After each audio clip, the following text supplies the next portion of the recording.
Welcome back.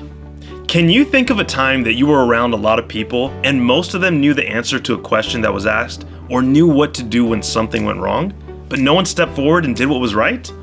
We're going to take a look at why it can be so hard to be the first person to act right and how we can all become more courageous. Let's check it out. There are a lot of reasons it isn't easy to be courageous. If it was easy, then we'd have a lot more heroic people. But it takes a lot to face our fears and do the right thing.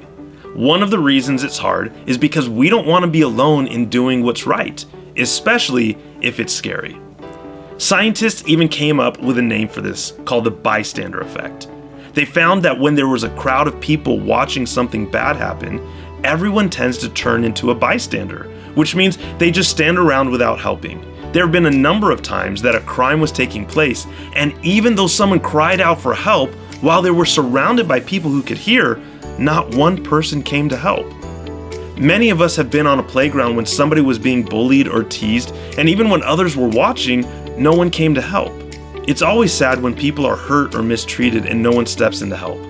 Caring for hurting people is important, but if it doesn't lead to courageous action, it isn't enough.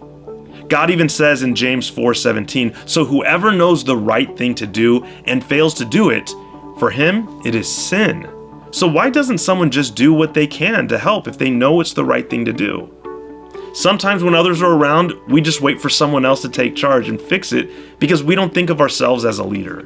And sometimes we get worried about everyone else watching us and we don't want to be the center of attention. Other times we get scared of what others might think of our beliefs if we do something. These are all real fears, and that's why it takes great courage to be the first to act.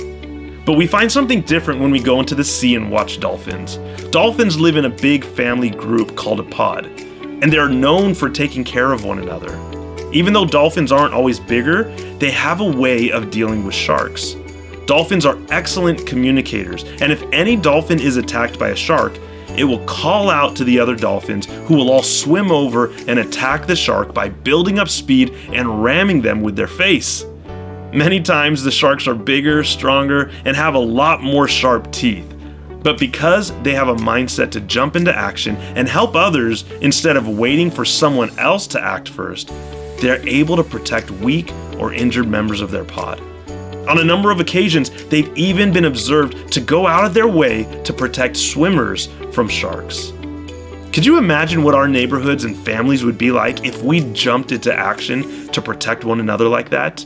Would you like to live in a community like that? God wants us to defend the weak and to do what's right, even if no one else is. Being the first to do what's right means you're more focused on what God says than on your own comfort. It takes courage to be the first to act because it may mean standing alone or drawing negative attention to yourself. But it has to start with someone. And this is where we get to grow to be more like Jesus. Jesus acted out of love towards us, even when we were not good to him. Many times we would see that Jesus had compassion on the crowds. And it tells us in Romans 5:8, "But God shows his love for us, in that while we were still sinners, Christ died for us." God cared about you and me, and that's why we have hope. You don't have to have courage all on your own. You don't have to have compassion all on your own. 1 John 4 says, "We love because he loved us first." That means that Jesus was the first to act. He loved you first. So now you can love him. And now you can show love and protect others to be like him, and by being the first to act in whatever group of people God has put around you. Let's live courageously for Christ as you keep fueling yourself with God's love and truth.